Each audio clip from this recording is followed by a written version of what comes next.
புதுக்கோட்டை யாவின் பால் நிறுவனத்தை புதுக்கோட்டை சட்டமன்ற உறுப்பினர் மருத்துவர் முத்துராஜா ஆய்வு செய்தார். அப்போது தமிழகத்தின் ஆவின் பால் ஒரு லிட்டருக்கு ₹3 குறைக்கப்படும் என அறிவிப்பு வெளியானதை அடுத்தும் பால் விற்பனை அதிகரிக்கும் என்ற காரணத்தினாலும் பால் உற்பத்தி மற்றும் அதனுடன் இணைந்த துணைப்பொருட்கள் உற்பத்தி பற்றிய விவரங்களை கேட்டறிந்தார்.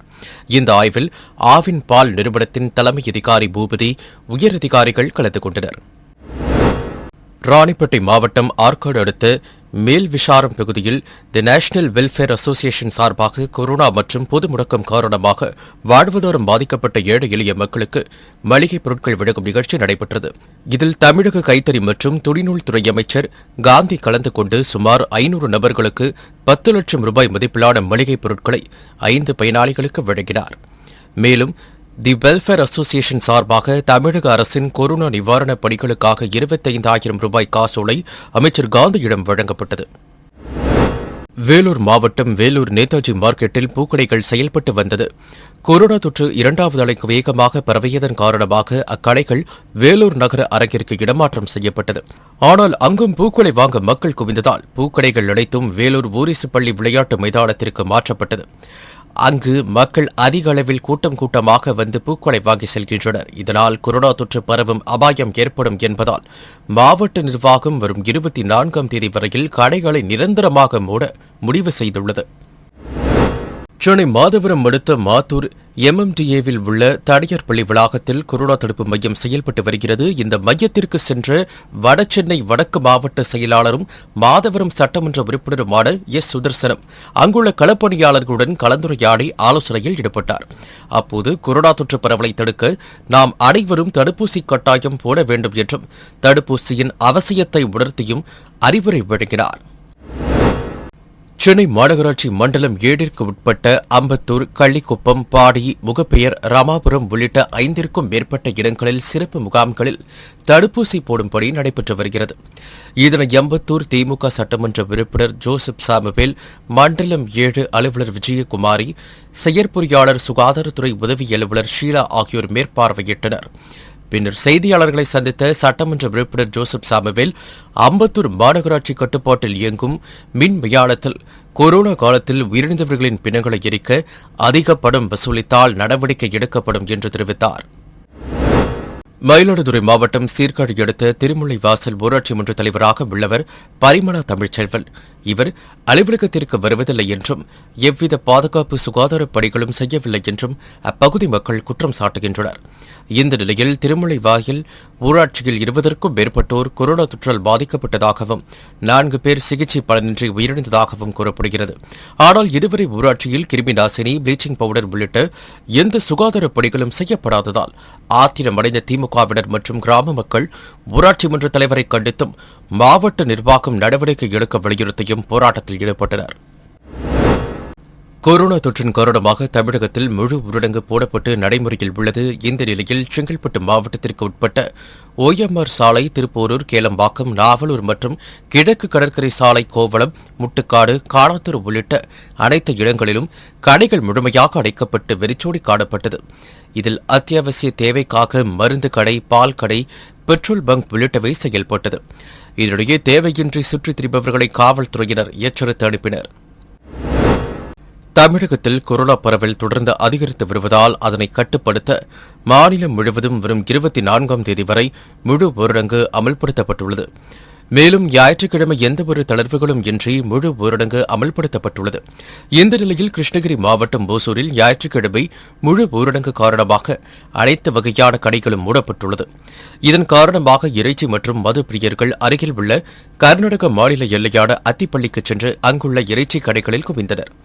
அரசு எவ்வளவு அறிவுறுத்தியும் விழிப்புணர்வு ஏற்படுத்தியும் பொதுமக்கள் இதுபோன்று அலட்சியமாக நடந்து கொள்வதால் கொரோனா மேலும் பரவும் அபாயம் ஏற்பட்டுள்ளது.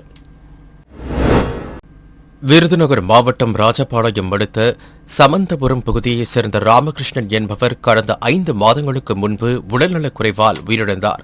இவரது மனைவி கனகா, இவரது மகன் நிரஞ்சன் குமார் ஆகிய இருவரும் தனியாக வாழ்ந்து வருகின்றனர். இவரது மனைவி கனகா அருகில் உள்ள மாணவர்களுக்கு டியூஷன் எடுத்து தனது வாழ்க்கையை நடத்தி வருகிறார். இந்த நிலையில் நிரஞ்சன் குமார் தான் சேமித்து வைத்த ₹1000 பணத்தை முதல்வரின் கொரோனா நிவாரண நிதிக்காக ராஜபாளையம் வட்டாட்சியர் ரெங்கநாதனிடம் வழங்கினார். தூத்துக்குடி மாவட்டத்தில் முழு ஊரடங்கு அமல்படுத்தப்பட்டுள்ளது. இதனால் கடைகள் அடைக்கப்பட்டு சாலைகள் வெறிச்சோடி காணப்படுகிறது. மேலும் போலீசார் தடுப்பு வேலி அமைத்து தேவையில்லாமல் வெளியே சுற்றித் திரிபவர்களை பிடித்து எச்சரிக்கை செய்து அனுப்பி வருகின்றனர். இந்த நிலையில் மாவட்ட காவல் கண்காணிப்பாளர் ஜெயக்குமார், டிஎஸ்பி கணேசன் ஆகியோர் போலீசார் தடுப்பு வேலி அமைத்து கண்காணித்து வருவதை பார்வையிட்டனர். பின்னர் செய்தியாளர்களை சந்தித்த எஸ்பி ஜெயக்குமார், இதுவரை தூத்துக்குடி மாவட்டத்தில் கொரோனா விதிமுறைகளை மீறியது தொடர்பாக 40,000-க்கும் மேற்பட்ட வழக்குகள் பதிவு செய்யப்பட்டுள்ளதாகவும், கோவில்பட்டியில் 46 ரெம்டெசிவிர் மருந்து குப்பிகள் பதுக்கி வைக்கப்பட்டு இருப்பது தொடர்பாக கைது செய்யப்பட்ட 2 பேர் மீது குண்டர் சட்டத்தின் கீழ் நடவடிக்கை எடுக்கப்பட்டுள்ளதாகவும் தெரிவித்தார். காஞ்சிபுரத்தை சேர்ந்த 3ஆம் வகுப்பு படிக்கும் ஹரிணிஸ்ரீ என்ற மாணவி புதிதாக லேப்டாப் வாங்குவதற்காக தினமும் பெற்றோர்கள் கொடுத்த பணத்தை உண்டியலில் சேமித்து வைத்துள்ளார். இந்நிலையில் சிறுமி தான் சேமித்து வைத்த 2,900 ரூபாய் பணத்தை கொரோனா நிவாரணப் பணிக்காக காஞ்சிபுரம் சட்டமன்ற உறுப்பினர் CVMP எழிலரசன் அவர்களிடம் வழங்கினார். சிறுமியின் இச்செயல் அனைவர் மத்தியிலும் பெரும் நிகழ்வை ஏற்படுத்தியது. செங்கல்பட்டு மாவட்டம் திருப்போரூர் அடுத்த கோவளம் கிராமத்தில் சுமார் 5,000-க்கும் மேற்பட்டோர் வசித்து வருகின்றனர். கோவளம் தனியார் தொண்டு நிறுவனம் சார்பில் கடந்த 5 ஆண்டுகளுக்கும் மேலாக பகுதி மக்களுக்கு பல்வேறு நலத்திட்ட உதவிகளை செய்யப்பட்டு வருகிறது. இதனிடையே கொரோனா தொற்று பரவலை கட்டுப்படுத்த தமிழகம் முழுவதும் ஊரடங்கு அமல்படுத்தப்பட்டுள்ளதால் ஏழை எளிய மக்களின் வாழ்வாதாரம் மிகவும் பாதிக்கப்பட்டுள்ளது. இந்நிலையில் கோவளம் தனியார் தொண்டு நிறுவனம் சார்பில் வாரும் இணையதளம் செயலி உருவாக்கப்பட்டு அதன் மூலம் 3 உதவி அலைபேசி எண்கள் அறிவிக்கப்பட்டுள்ளது. இந்த செயலி மூலம் கோவளம் பகுதி மக்களுக்கு அன்றாட தேவையான பால், அத்தியாவசிய பொருட்கள், அரிசி மற்றும் மளிகை பொருட்கள், முகக்கவசம், கிருமி நாசினி, மருத்துவ உபகரணங்கள், ஆக்ஸிஜனுடன் கூடிய ஆம்புலன்ஸ் வசதி உள்ளிட்டவைகள் இலவசமாக வழங்கப்பட்டு வருகிறது. கிருஷ்ணகிரி மாவட்டம் தேன்கனிக்கோட்டை பகுதியைச் சேர்ந்த ஜெயராமன் என்பவர் ஈச்சர் லாரி வைத்து தொழில் நடத்தி வந்துள்ளார். கொரோனா ஊரடங்கு காரணமாக மத்திகிரி காவல் நிலைய எல்லைக்குட்பட்ட கொத்தகொண்டப்பள்ளி என்னும் இடத்தில் இரவு ஈச்சர் லாரியை நிறுத்தியுள்ளார். காலையில் வந்து பார்த்தபோது ஈச்சர் லாரி காணாமல் போனதைக் கண்டு அதிர்ச்சியடைந்த அவர் இதுகுறித்து மத்திகிரி காவல் நிலையத்தில் புகார் கொடுத்தார். புகாரின் பேரில் வழக்கு பதிவு செய்த காவல்துறையினர் லாரியில் பொருத்தப்பட்டிருந்த GPS கருவி மூலம் ஆய்வு நடத்தினர். அதில் லாரி கொத்தகொண்டப்பள்ளி கிராம பகுதியில் இருப்பது கண்டுபிடிக்கப்பட்டது. இதையடுத்து சம்பவ இடத்திற்கு விரைந்து சென்ற போலீசார் லாரியை மீட்டனர். மேலும் இதில் தொடர்புடைய தருமபுரி மாவட்டம் காரிமங்கலம் பகுதியைச் சேர்ந்த திவாகர், சுரேஷ் என்ற இருவரை காவல்துறையினர் கைது செய்து விசாரணை நடத்தி வருகின்றனர். சென்னை செனாய் நகரில் உள்ள மாநகராட்சி மண்டல அலுவலகத்தில் வில்லிவாக்கம் சட்டமன்ற தொகுதி மற்றும் எழும்பூர் சட்டமன்ற தொகுதியில் நடைபெறும் கொரோனா தடுப்புப் பணிகள் குறித்த ஆய்வுக் கூட்டம் நடைபெற்றது. இந்த ஆய்வுக் கூட்டத்தில் இந்து சமய அறநிலைத்துறை அமைச்சர் சேகர் பாபு கலந்து கொண்டு கொரோனா தடுப்புப் பணிகள் குறித்தும் கொரோனா பாதிக்கப்பட்டவர்களுக்கு கொடுக்கப்படும் சிகிச்சைகள் குறித்தும் ஆய்வு செய்தார். தமிழகத்தில் கொரோனா தொற்று நோய் தீவிரமடைந்து வருகின்றது. இந்நிலையில் கடலூர் மாவட்டம் சிதம்பரம் அருகே உள்ள தில்லைவிடங்கன் கிராமத்தில் பெண் உட்பட 8 நபர்களுக்கு தொற்றுநோய் உறுதி செய்யப்பட்டுள்ளது. இதனையடுத்து 3 பேர் சிதம்பரம் அரசு மருத்துவமனையில் சிகிச்சை பெற்று வரும் நிலையில் மற்றவர்கள் வீட்டில் தனிமைப்படுத்தப்பட்டுள்ளனர். ஒரே கிராமத்தில் 8 பேருக்கு தொற்றுநோய் ஏற்பட்டுள்ளது கிராம மக்களிடையே அச்சத்தை ஏற்படுத்தியுள்ளது. கன்னியாகுமரி மாவட்டத்தில் கொரோனா தொற்று நாளுக்கு நாள் அதிகரித்து வருகிறது. இதனால் அரசு மருத்துவமனைகளில் நோயாளிகள் அதிக அளவில் அனுமதிக்கப்பட்டுள்ளனர். இதைத் தொடர்ந்து பல்வேறு அரசு கல்வி நிலைய கட்டிடங்கள், தனியார் கல்லூரிகள் கொரோனா பராமரிப்பு மையங்களாக தயார்படுத்தப்பட்டு வருகிறது. அதன்படி கோனம் அரசு பொறியியல் கல்லூரியில் அமைக்கப்படும் கொரோனா பராமரிப்பு மையத்தை கன்னியாகுமரி மக்களவைத் தொகுதி உறுப்பினர் விஜய் வசந்த் பார்வையிட்டார். பின்னர் தனது சொந்த செலவில் 150 மின் விசிறிகளை மாவட்ட ஆட்சியர் அரவிந்திடம் வழங்கினார். பின்னர் செய்தியாளர்களை சந்தித்த அவர் தற்போது பெய்து வரும் மழையால் விவசாய பயிர்கள் கடும் பாதிப்புக்கு உள்ளான நிலையில் பாதிக்கப்பட்ட விவசாயிகளுக்கு உரிய இழப்பீடு வழங்க வேண்டும் என்று தமிழக அரசை வலியுறுத்துவதாக தெரிவித்தார். கிருஷ்ணகிரி மாவட்டம் ஒசூரில் 3 மாதங்களுக்கு முன்பு முத்தூட் நிதி நிறுவனத்தில் துப்பாக்கி முனையில் 15 கோடி ரூபாய் மதிப்பிலான தங்க நகைகள் கொள்ளையடிக்கப்பட்டது. இந்த வழக்கில் 10க்கும் மேற்பட்ட வட மாநில கொள்ளையர்கள் கைது செய்யப்பட்டிருந்த நிலையில் ஏற்கனவே 5 பேரின் மீது குண்டர் சட்டம் பதியப்பட்டிருந்தது. இந்நிலையில் நிர்கன் தாக், விவேக் மண்டல் ஆகிய 2 கொள்ளையர்களை குண்டர் தடுப்பு சட்டத்தின் கீழ் சிறைப்படுத்த கிருஷ்ணகிரி மாவட்ட SP பண்டி கங்காதார் பரிந்துரைத்தார். இதைத் தொடர்ந்து மாவட்ட ஆட்சியர் ஜெயச்சந்திர பானு ரெட்டி இருவரையும் குண்டர் தடுப்பு சட்டத்தின் கீழ் சிறையில் அடைக்க உத்தரவிட்டார். வேலூர் மாவட்டம் சத்வாச்சாரி காவல் சரகத்திற்கு உட்பட்ட மாவட்ட ஆட்சியர் அலுவலகம் அருகே பொதுமக்கள் தேவையின்றி சுற்றித் திரிந்து வருவதாக காவல்துறையினருக்கு புகார் வந்தது. இதைத் தொடர்ந்து சத்வாச்சாரி காவல் ஆய்வாளருக்கு கருணாகரன் தலைமையில் 10க்கும் மேற்பட்ட போலீசார் சோதனையில் ஈடுபட்டனர். அப்போது தேவையின்றி வெளியில் சுற்றித் திரிந்தவர்களை மடக்கி பிடித்த காவல்துறையினர் அவர்களுக்கு அறிவுரை வழங்கினர். அப்போது திடீரென ஒருவர் ஆய்வாளருக்கு நன்றி தெரிவித்து இனி நான் வெளியில் வரமாட்டேன் என கூறியது வாகன ஓட்டிகளிடையே மிகுந்த மகிழ்ச்சியை ஏற்படுத்தியது. கொச்சி மீன்பிடி துறைமுகத்தில் இருந்து நாகை மாவட்டம் சாமந்தான்பேட்டையை சேர்ந்த மணிகண்டன் என்பவருக்கு சொந்தமான விசைப்படகில் அவரது தந்தை இடும்பன், சகோதரர் மணிவேல் உள்ளிட்ட 10 மீனவர்கள் கடந்த 29ஆம் தேதி கடலுக்கு மீன்பிடிக்க சென்றனர். அரபிக்கடலில் உருவான டவ்தே புயல் எச்சரிக்கையை அறிந்த நாகை மீனவர்கள் அவசரமாக விசைப்படகை கொச்சி துறைமுகத்தை நோக்கி திருப்பினர். அதிகாலை 3 மணி அளவில் அரபிக்கடலை நோக்கி நாகை மீனவர்களின் விசைப்படகு வந்து கொண்டிருந்தபோது படகு திடீரென புயலில் சிக்கி கடலில் மூழ்கியதாக தெரிகிறது. இதுகுறித்து நாகையை சேர்ந்த சக மீனவர்கள் சாமந்தான்பேட்டை கிராமத்திற்கு தகவல் தெரிவித்தனர். இதையறிந்த மீனவர்கள் உறவினர்கள் புயலில் சிக்கி மாயமான 10 மீனவர்களையும் மீட்க கோரி மாவட்ட நிர்வாகத்திற்கு கோரிக்கை விடுத்துள்ளனர். செங்கல்பட்டு மாவட்டம் கல்பாக்கம் அடுத்த நல்லம்பாக்கம் பகுதியைச் சேர்ந்த சிவா என்பவருக்கு முதுன் சஞ்சித், மித்ரன் சஞ்சித் என்ற 2 மகன்கள் உள்ளனர். இவர்கள் தாங்கள் ரேஸ்கார் வாங்க வைத்திருந்த 10,000 ரூபாயை கொரோனா நிவாரண பணிக்காக செங்கல்பட்டு மாவட்ட ஆட்சியர் ஜான் லூயிஸிடம் வழங்கினர். பின்னர் சிறுவர்களின் செயலை பாராட்டி இருவருக்கும் அப்துல் கலாம் ஐயா எழுதிய அக்னி சிறகுகள் புத்தகம் வழங்கப்பட்டது.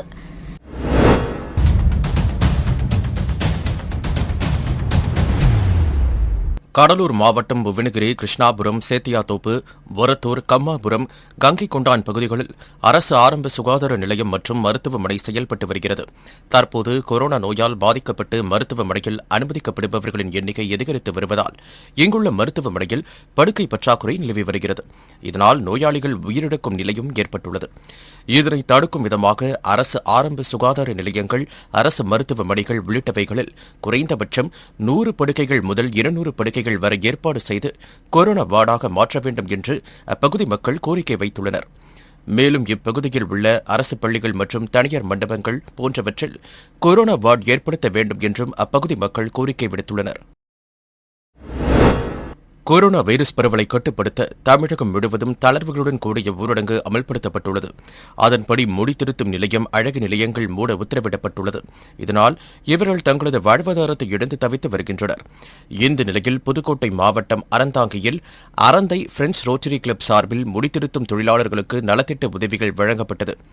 ரோட்டரி கிளப் பட்டய தலைவர் தங்கதுரை தலைமையில் நடைபெற்ற இந்த நிகழ்வில் அறந்தாங்கி வட்டாட்சியர் மார்டின் லூத்தர் கிங் கலந்து கொண்டு முடித்திருத்தும் தொழிலாளர்களுக்கு அரிசி மற்றும் காய்கறி பொருட்களை வழங்கினார். இந்த நிகழ்ச்சியில் அறந்தாங்கி நகர கூட்டுறவு வங்கித் தலைவர் மோகன்குமார், வருங்கால அறந்தை பிரெஞ்ச் ரோட்டரி சங்க தலைவர் கோச் நாதன் மற்றும் சங்க நிர்வாகிகள் பலர் கலந்து கொண்டனர். கிருஷ்ணகிரி மாவட்டம் மாலப்பட்டி, ராயக்கோட்டை, கெலமங்கலம், ஓசூர், சூளகிரி, வேப்படஹள்ளி உள்ளிட்ட பகுதிகளில் தக்காளி சாகுபடி செய்யப்படுகிறது. இங்கு சாகுபடி செய்யப்படும் தக்காளி கர்நாடகா, ஆந்திரா போன்ற வட மாநிலங்களுக்கும் தமிழகத்தில் பல்வேறு மாவட்டங்களிலும் ஏற்றுமதி செய்யப்படுகிறது. கடந்த ஜனவரி மாதத்தில் சராசரியாக 30 கிலோ எடை கொண்ட ஒரு கிரேட் தக்காளி பழங்கள் அதிகபட்சமாக 600 ரூபாய் வரை விற்பனையானது. தற்போது கொரோனா ஊரடங்கு காரணமாக போக்குவரத்து ரத்து செய்யப்பட்டுள்ளதால் தக்காளியை ஏற்றுமதி செய்ய முடியாத சூழல் ஏற்பட்டுள்ளது. இதனால் 1 கிலோ தக்காளி 2 ரூபாய்க்கு விற்பனையாவதால் விவசாயிகள் கவலையடைந்துள்ளனர். தூத்துக்குடி மாவட்டத்தில் கொரோனா தொற்றால் பாதிக்கப்படுபவர்களின் எண்ணிக்கை நாளுக்கு நாள் அதிகரித்து வருகிறது. இந்த நிலையில் தூத்துக்குடி அரசு பாலிடெக்னிக் மையத்தில் இயங்கி வரும் கொரோனா நோயாளிகளை வகைப்படுத்தும் மையத்தில் செவிலியர்கள் பற்றாக்குறை ஏற்பட்டுள்ளதாகவும், இதனால் தினமும் மாவட்டம் முழுவதும் இருந்து வரும் 200க்கும் மேற்பட்ட கொரோனா நோயாளிகள் 2 மணி நேரத்திற்கும் மேலாக இந்த மையத்தில் காத்திருக்க வேண்டிய அவல நிலை ஏற்பட்டுள்ளதாகவும் நோயாளிகள் குற்றம் சாட்டுகின்றனர். தூத்துக்குடி அரசு பாலிடெக்னிக்கில் கொரோனா பேஷண்ட்லாம் இங்கே தான் செக் பண்ணிகிட்டு இருக்காங்க. ஒரு நாளைக்கு கிட்டத்தட்ட 10,000 பேர்கிட்ட செக் பண்ணிகிட்டு இருக்காங்க. எங்கள் செவிலியர்கள் ரொம்ப கம்மியாக இருக்கிறதுனால எங்களுக்கு ரொம்ப டைம் ஆகுது. நான்லாம் பாருங்கள், தூத்துக்குடி குலைஞர்சல் பாண்டியாபுரத்துலேருந்து வந்திருக்கேன். காலையில் வந்திருக்கேன், இன்னும் வரைக்கும் செக் பண்ணாமல் இருக்காங்க. இல்லை கன்சல்டேட்டிவ்ஸும் அதிகமாக இருக்காங்க. நீங்கள் கொஞ்சம் செவிலியர்ஸ் கொஞ்சம் அதிகமாக, நர்ஸு கொஞ்சம் அதிகமாக போட்டு இன்னும் நிறைய பேர் இங்கே பணியாற்றினா எங்களுக்கு இன்னும் ஹெல்ப்ஃபுல்லாக இருக்கும். நிறைய பேர் சீக்கிரமாக வீட்டுக்கு திரும்புவாங்க. தமிழகத்தின் புதிய முதல்வராக திமுக தலைவர் மு.க.ஸ்டாலின் பொறுப்பேற்றதை அடுத்து அரிசி அட்டைதாரர்களுக்கு கொரோனா நிவாரண நிதியாக 4,000 ரூபாய் வழங்கப்படும் என்றும், ஆவின் பால் விலை லிட்டர் ஒன்றிற்கு 3 ரூபாய் குறைக்கப்படும் என்றும் உத்தரவிட்டார். இதனைத் தொடர்ந்து ஆவின் பால் விலை குறைப்பு திட்டம் அமலுக்கு வந்தது. இந்த நிலையில் தஞ்சை மாவட்டம் கும்பகோணம் அடுத்த விவேகானந்தர் நகரில் உள்ள ஆவின் பால் மொத்த விற்பனையாளர் அலுவலகத்தில் ஆவின் பால் விலை குறைப்பு திட்டத்தை திமுக சட்டமன்ற உறுப்பினர் அன்பழகன் துவக்கி வைத்து பொதுமக்களுக்கு பால் வழங்கினார். கொரோனா பரவலை கட்டுப்படுத்த தமிழகம் முழுவதும் தளர்வுகளுடன் கூடிய ஊரடங்கு அமல்படுத்தப்பட்டுள்ளது. மேலும் ஞாயிற்றுக்கிழமைகளில் தளர்வுகளற்ற முழு ஊரடங்கு கடைபிடிக்கப்படுகிறது. இந்த நிலையில் சேலம் மாவட்டம் அஸ்தம்பட்டி அடுத்த மணக்காடு பகுதியில் அரசு உத்தரவை மீறி 3 இறைச்சி கடைகள் செயல்பட்டு வந்தது. இதனை அறிந்த மாநகராட்சி பணியாளர்கள் இறைச்சி கடைகளுக்கு சீல் வைத்து 8000 ரூபாய் அபராதம் விதித்தனர். அதனைத் தொடர்ந்து விற்பனைக்காக வைக்கப்பட்டு இருந்த 20 கிலோ கோழி இறைச்சியை மாநகராட்சி பணியாளர்கள் பறிமுதல் செய்தனர். கொரோனா பரவலை கட்டுப்படுத்த தமிழகம் முழுவதும் வரும் 24ஆம் தேதி வரை தளர்வுகளுடன் கூடிய ஊரடங்கும் ஞாயிற்றுக்கிழமைகளில் முழு ஊரடங்கும் அமல்படுத்தப்பட்டுள்ளது. அதன்படி ஞாயிற்றுக்கிழமையான இன்று தமிழகம் முழுவதும் முழு ஊரடங்கு கடைபிடிக்கப்படுகிறது. இந்த நிலையில் மதுரை நகர் மற்றும் புறநகர் பகுதிகளில் உள்ள பெரும்பாலான சாலைகள், தெருக்கள் வெறிச்சோடி காணப்பட்டன. காமராஜர் சாலை, முனிச்சாலை, திறக்கும் வாசல், கீழவெளி வீதி, தெற்கு மாசி வீதி உள்ளிட்ட முக்கிய சந்திப்புகளில் காவல்துறையினர் தடுப்புகள் அமைத்து பொதுமக்களின் நடமாட்டத்தை கண்காணித்து வந்தனர். தமிழகத்தில் கொரோனா தொற்று அதிகரித்து வரும் நிலையில் தமிழகம் முழுவதும் தளர்வுகளற்ற ஊரடங்கு அமல்படுத்தப்பட்டுள்ளது. மேலும் காலை 6 மணி முதல் காலை 10 மணி வரை மட்டுமே அத்தியாவசிய கடைகளை திறக்க அனுமதி அளிக்கப்பட்டுள்ளது. மேலும் கட்டுப்பாடுகளை மீறுபவர்கள் மீது காவல்துறையினர் நடவடிக்கை எடுத்து வருகின்றனர். அது மட்டுமின்றி பொதுமக்கள் மத்தியில் விழிப்புணர்வை ஏற்படுத்தி வருகின்றனர். இந்த நிலையில் திருவாரூர் மாவட்ட கடைத்தெருவில் திருவாரூர் போக்குவரத்து காவல்துறை ஆய்வாளர் செந்தில்குமார் இருசக்கர வாகனங்களில் இருவர் சேர்ந்து செல்லக்கூடாது, சமூக இடைவெளியை கடைபிடிக்க வேண்டும், கையுறை அணிய வேண்டும், கபசுர குடிநீர் பருக வேண்டும், நீராவி பிடிக்க வேண்டும் உள்ளிட்ட அறிவுரைகளை வழங்கி நூதன முறையில் பொதுமக்கள் மத்தியில் விழிப்புணர்வை ஏற்படுத்தினார். தமிழகத்தில் கொரோனா தொற்று பரவல் நாளுக்கு நாள் அதிகரித்து வரும் நிலையில் அதனை கட்டுப்படுத்த தமிழக அரசு வரும் 24ஆம் தேதி வரை தளர்வுகளுடன் கூடிய ஊரடங்கை அமல்படுத்தியுள்ளது. மேலும் ஞாயிற்றுக்கிழமைகளில் முழு ஊரடங்கு கடைபிடிக்கப்பட்டு வருகிறது. இந்த நிலையில் வேலூர் மாவட்டம் சத்துவச்சாரி அடுத்த காந்திநகர் பகுதியில் சத்துவச்சாரி காவல் நிலைய ஆய்வாளர் கருணாகரன் தலைமையிலான காவல்துறையினர் தடுப்பு வேலிகளை அமைத்து தீவிர கண்காணிப்பில் ஈடுபட்டு வந்தனர். அப்போது தேவையில்லாமல் இருசக்கர வாகனங்களில் சுற்றித் திரிந்தவர்களை பிடித்த காவல்துறையினர் அவர்களது வாகனங்களை பறிமுதல் செய்தனர். சேலம் மாவட்டம் பழைய பேருந்து நிலையம் அடுத்த அண்ணாநகர் பகுதியில் உள்ள ஸ்ரீ காந்தாரி மீனாட்சி மாரியம்மன் திருக்கோவிலில் புகுந்த மர்ம நபர்கள் சிலர் கோவிலில் இருந்த 2 உண்டியலை தூக்கிச் சென்றுள்ளனர். பின்னர் சாலையில் உண்டியலை வைத்து அதில் இருந்த படத்தை திருடிச் சென்றுள்ளனர். இதுகுறித்து கோவில் நிர்வாகம் காவல் நிலையத்தில் புகார் அளித்ததன் பெயரில் வழக்கு பதிவு செய்து சேலம் டவுன் காவல்துறையினர் கொள்ளையர்களை தேடி வருகின்றனர்.